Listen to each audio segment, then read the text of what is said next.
ورحمة الله وبركاته. ازيكم عاملين ايه؟ يا رب تكونوا كويسين وبخير وبصحة وكل الحاجات الكويسة دي. النهاردة عندنا ماتش الأهلي وغزل المحلة.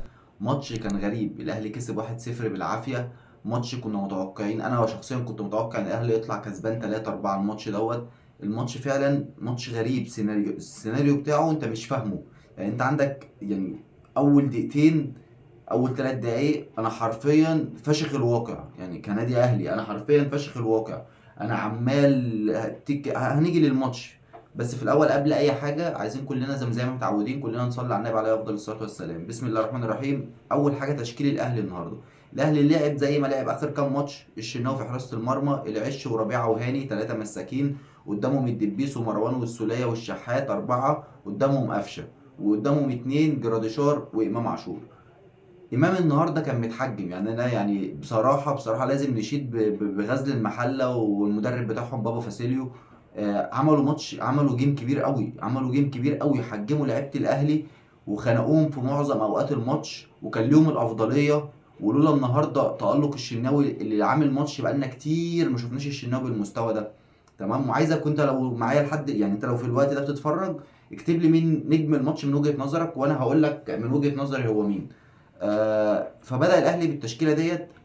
في أول دقيقة هجمتين تسديدة لإمام وتسديدة من الدبيس، كل ده في دقيقة. تمام. الدقيقة التالتة تسديدة من قفشة على الطاير. أنا قلت خلاص احنا الماتش ده هنديهم سكور. الموضوع خلصان بقى، انت هتديهم سكور، الماتش معاك ايه زبادي خلاط. بعد الدقيقة التالتة الأهلي اختفى، الشوط الأولاني الأهلي اختفى وبقى غزل المحلة اللي ماسك كورة وهو اللي بيهاجم الأهلي وهو اللي ضاغط الأهلي وهو اللي بيضيع. في الدقيقة 42 تسديدة من بن شرقي. عاجبني انا اللاعب، عندهم مدافع اسمه عمرو الجزار، مدافع جامد جدا، وعندهم لاعب اسمه بن شرقي جامد جدا برضو. بن شرقي شال واحدة كده يعني في المقص ما تتشالش. الشناوي بصراحة طلعها في الدقيقة 42. شوط اول كان وحش قوي قوي قوي قوي. في كميه ميس باص مش طبيعيه، يعني كل اللعيبه بتباصي غلط. تحس ان اللعيبه يعني اول مره تباصي كوره، اللعيبه كلها بتباصي غلط، تحركات غلط، كل حاجه كانت غلط في غلط. مش عارفين نطلع بالكره من تحت. يعني انت الكره باصه اتنين اتقطعت وبقت هجمه عليك، باصه اتنين تلاته اتقطعت وهجمه عليك، باصه اتنين تلاته اربعه اتقطعت، ما بتكملش 5 باصات على بعض، ما بتطلعش بالكوره، ما بتعرفش تطلع من نص ملعبك، انت مضغوط في نص ملعبك. بدأ الشوط الثاني كولر راح مغير التشكيله، نفس اللعيبه بس غير بقى، لعب عدل الملعب، لعب بالدبيس باك شمال وهاني باك يمين، ولعب بامام وينج ليفت والشحات وينج رايت وقدامهم جراديشار وقفشه تحتيهم مركز 10. لعب بالخطه المعتاده بتاعتنا 4-3-3، لعب بيها تاني الشوط الثاني، فالاهلي كان شكله كويس. في الدقيقه 55 هدف امام عاشور. اول حاجه احنا كان بقالنا سنين من بعد اعتزال عمي وعم الناس محمد ابو تريكه ما كناش بنجيب فاولات. الفتره اللي فاتت دي مع وسام ابو علي وفاولات، ويحيى عطيه الله جاب واحد، وكريم الدبيس بقى بيجيب في العارضه، وادي امام النهارده. حاجه تبسطك لان في مطوشه زي دي مقفله ومعصلجه معاك والدنيا بايظه، مش هتخلص الا بكور ثابته، ركنيه، فاول، الكلام ده. فهي دي الحاجات اللي لازم كنا فعلا نشتغل عليها. فاول النهارده امام ما شاطوش من مره واحده. قفشه سندهوله وهو حطها من ورا الحيطه بطريقه جميله جدا، حطها صعب على الحارس وجون خلص لك ماتش مع اقرب زي ده. يعني لولا الفاول ده انت كنت هتطلع متعادل 0-0. تمام. فالضربات الثابته دي ليها افاده كبيره جدا جدا جدا، وكويس يعني ان هي اتسجلت. ده في الدقيقه 55. بعد كده في الدقيقه 67 انفراد تام بالشناوي، بن شرقي عملها للمهاجم بتاعهم بطريقه حطها له كده من بين الاتنين المدافعين. يعني بلسم بس الواد، يعني اللي جات له الكوره شاطها جامد جامد قوي، بس ما حطش، يعني ما حطهاش في زاويه، بس برضو الشناوي راح عليها وجابها. في الدقيقة 73 بصة من الدبيس. العش تحس ان هو جاله توهان. في ناس بتقول ان يعني الدبيس غلطان في الباصة، انا شايف ان لا، الباصة عادية ما فيهاش حاجة، هو العش اللي سرح الكرة عدت منه. ده تفسيري للموضوع. ولو تفتكروا انا قلت لكم العش مدافع جامد جدا وعاجبني، بس الماتش اللي فات كان ليه غلطة واللي قبله ليه غلطة، كل ماتش ليه غلطة. وقلت لو اللي بيتفرج على الحلقات، لو رجعت للحلقات هتلاقيني قلت لك العش ليه غلطة بس ربك بيسترها. العش ليه غلطة ربك بيسترها الماتش اللي فات واللي قبله، ولازم ياخد باله. المرة دي الغلطة كانت كبيرة. هو غلط، الكرة عدت منه، المهاجم بتاع غزل المحلة حط نفسه وخد الكرة، فما كانش في طريقه الا اللي هو يعني يوقف الهجمه، فوقف الهجمه وخد طرد واتطرد. يعني موضوع ساذج قوي. العش ناقص له شويه خبرات، لاعب كويس بس عايز شويه خبرات. اتمنى ان هو يدرك الخطأ دوت في المطوشه اللي جايه. لاني مش هينفع في مطوشه مش هينفع فيها خطأ زي ده، يعني في مطوشه مش هينفع. فانت خليتنا لعبنا ناقصين من الدقيقه 73، يعني بنلعب ربع ساعه او تلت ساعه بالوقت بدل الضايع، ناقصين لاعب. كنا نقدر لو انت موجود في الملعب نقدر نجيب التاني مثلا ولا حاجه، ولا نجيب التالت ونريح نفسنا. في الدقيقة 77 فكولر عايز يغطي طرد العش، راح منزل مين بقى؟ راح منزل نيدفيد واكرم. هو نيدفيد لما نزل احنا بقى مطرود مننا اتنين بجد. يعني كريم نيدفيد لما نزل الملعب احنا بقى مطرود مننا اتنين. انا ما شفتلوش اي حاجه يعني الوقت اللي لعبه لعب تلت ساعه، انا في التلت ساعه دي ما شفتلوش باصه، ما شفتلوش تغطيه، ما شفتلوش بيقطع كوره، ما شفتلوش اي دور في الملعب. هو ليه نفسي اعرف مارسيل كولر ليه بيعاند لاعب زي ده؟ بتنزله ليه؟ ما انت عندك احمد رضا بره، ما تنزل احمد رضا. يعني في عند، تحس ان في عند في الموضوع، ان هو انتوا لو كده انتوا بتتخانقوا من كريم نيدفيد، انا هنزله لكم كل ماتش يرازيكوا. طب ليه؟ فنزل في الدقيقه 77 خرج قفشه والسوليه الاثنين. مستواهم بقاله كام ماتش بصراحه، انا بحب الاثنين، يعني انا شخصيا بحب الاثنين جدا جدا جدا جدا، سواء قفشه ولا السوليه.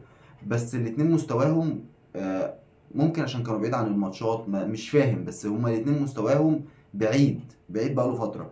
فخرجوا الاتنين وكانوا يستحقوا الخروج طبعا، ونزل اكرم وندفد. اكرم اللي شفته من فتره كبيره، في التلت ساعه اللي لعبها ديت عمل تلت ساعه كويسه، بقاله فتره ما بيموتش نفسه على الكوره. النهارده لعب وكان شكله حلو في الملعب. لكن كريم نيدفيد انا مش شفتلوش اي حاجه. كريم نيدفيد انا مش فاهم، بجد والله انا مش فاهم انت بتلعب في الاهلي ليه اصلا، موجود في القايمه ليه؟ يعني احنا مشينا مصطفى ابو الخير وودينا فري، مشي راح فري، راح للمصري تمام مصطفى ابو الخير، وسايبين ندفت في القايمه. تقول لي ازاي؟ اقول لك ما اعرفش. في الدقيقه 81 امام عاشور جات له كوره عمل انطلاقه، يعني مش عارف اقول لك ايه. هو رقص اتنين وراح ودخل ال 18 كل جت على الشوطه قلشت وقع على كتفه، وده اللي انا كنت خايف منه. انا عايز امام يريح، انا عندي داخل على معمعة، داخل على افريقيا، وعندي ماتش الزمالك الماتش اللي بعد الجاي. فانا محتاج اللعيبه ديت، انا محتاج امام عاشور. فانت كنت لازم تريحه في ماتش زي ده، ولو كنت احتاجته كنت نزلته الشوط التاني، نزلته اخر نص ساعه. فوقع على كتفه وربنا يستر. هو الحمد لله قام وحرك كتفه، بس انا شايفه قاعد على الدكه ماسك كتفه في اخر الماتش. فربنا يستر ان امام يبقى كويس، بس هو ان شاء الله كويس. خرج امام ونزل كوكا. انا امبارح توقعت ان هشوف محمد عبد الله في التشكيل الاساسي، ولا شفته في التشكيل الاساسي ولا شفته كتبديل. ليه؟ معرفش. حسين الشحات مزود، هنتكلم عن لاعب. انا بالنسبه لي النهارده نجم الماتش الاوحد محمد الشناوي. انتقدناه كتير بس نديله حقه، الراجل النهارده شالك في قد اكتر من كوره، كانت ممكن النتيجه تتغير عن كده خالص. كنت ممكن تخرج الماتش ده 2-1 لغزل المحله، 3-1 لغزل المحله. الراجل شايل النهارده، يمكن هو ما غلطش الا غلطه واحده في كوره طلع غلط فيها وعدت. فالراجل شايلك النهارده بصراحه. الشناوي ولا كلمه ولا كلمه، هو نجم الماتش، هو خد نجم الماتش. وانا شايف من وجهه نظري ان هو يستحق ان هو نجم الماتش النهارده بصراحه. هو اكتر لاعب شيء النهارده في الملعب. آه العش لازم يفوق لنفسه، لازم يعرف ان النادي الاهلي غير اي نادي. مش هينفع تغلط غلطه، يعني هو كل ماتش بيغلط غلطه، مش هينفع الغلطه دي، مش هينفع نص غلطه في الاهلي. فلازم يفوق لنفسه شويه. لاعب كويس جدا بس لازم يفوق لنفسه. ربيعه وهاني مفيش حاجه تتقال. الدبيس بيموت نفسه على كل كوره، وانا شايفه ده ليه مستقبل، هيبقى باك ليفت منتخب مصر لو استمر على كده. مروان عطيه مفيش كلمه برضو جامد. السولية مستواه متراجع بقاله فترة، ليه الواحد مش عارف برضو مستواه متراجع ليه. حسين الشحات بيزودها زيادة عن اللزوم، يعني حسين الشحات زيادة عن اللزوم، زيادة قوي، اوفر قوي. خلاص في كورة جت ارفع عرضية، لا انا هرقص تاني. طب ارفع، لا انا هرقص. طب باصي، لا انا هرقص. كورة في اخر الماتش عمال يرقص، شوط طيب عمال يرقص. طب واتقطعت في الاخر. فحسين الشحات بقاله فتره مزودها في حته الترقيص دي قوي قوي. احنا مشينا عبد القادر بسبب النقطه دي، مع ان عبد القادر امهر منك مليون مره، يعني كمهاره بقى عبد القادر يا ملوش حل. ومشي من الاهلي بسبب النقطه دي، ان هو ما بيلعبش جماعي. فانت الشحات محتاج اللي هو يسهل على نفسه، يسهل على نفسه، وبعد كده كل حاجه هتيجي. يسهل على نفسه، يباصي السهل، يلعب السهل، الكره تترفع يرفع على طول، ما زودش فيها. قفشه برضو نفس الكلام، بقاله فتره مستواه متراجع. النهارده احنا مش عارفين نخرج بكوره، يعني الخطوط بعيده عن بعضها، المفروض اللي بيربط ده كله قفشه. محمد مجدي قفشه المفروض هو اللي بينزل يستلم، ده في كوره امام نازل يستلم من الشناوي، من ان هو بيلعب راس حربه. قفشه مش موجود، انت المفروض انت اللي بتربط الخطوط دي ببعضها، المفروض انت اللي تنزل تستلم وتربط وتوزع اللعب. قفشه النهارده او بقاله فتره قفشه في حاجه مش مظبوطه. جراديشار ما اقدرش اقول ما اقدرش يعني اقيم حاجه، ما جالوش حاجه النهارده. امام الله اكبر عليه، يعني هو النهارده ماتش مش حلو، هو جاب الفاول وكل حاجه، بس ماتش مش حلو لامام. بس الراجل بقاله فتره متهان حرفيا، بيلعب كل حاجه، يعني بيلعب كل حاجه. النهارده انت لعبت راس حربه ولعبت وينج ليفت وكان بينزل يستلم، فما اقدرش اقول له حاجه. التبديلات اللي نزلت، اكرم التلت ساعه اللي لعبها دي انا شايف ان هو النهارده كان احسن من الماتش اللي فاتت. كريم نيدفيد يعني مش لا تعليق، يعني مش هينفع نتكلم عليه. كوكا برضو ما شفتلوش حاجه، نزل برضو وقت صغير، نزل 10 دقايق، ما شفتلوش حاجه. المهم اهم حاجه في الموضوع ده كله ان احنا كسبنا 3 بونت في سباق المنافسه على الدوري القصير. وعندك الماتش الجاي الاسماعيلي باذن الله نكسبه، وبعد كده الزمالك. لازم الماتشات اللي جايه دي كلها ماتش الكاس، ما ينفعش نخسر باداء حلو باداء وحش، احنا لازم نكسب، مفيش حل تاني غير المكسب. الماتش الجاي هيعود يخش في القايمه اشرف بن شرقي واسامه ابو علي، فلا القايمه هتتقل شويه معاك، الدنيا هتبقى احسن شويه الماتشات اللي جايه باذن الله. فنتمنى الخير للنادي الاهلي. ولو انت لسه مكمل معايا الحلقه للاخر، ما تنساش اللايك، ولو مش مشترك في القناه تشترك وتفعل زر الجرس. والسلام عليكم ورحمه الله وبركاته.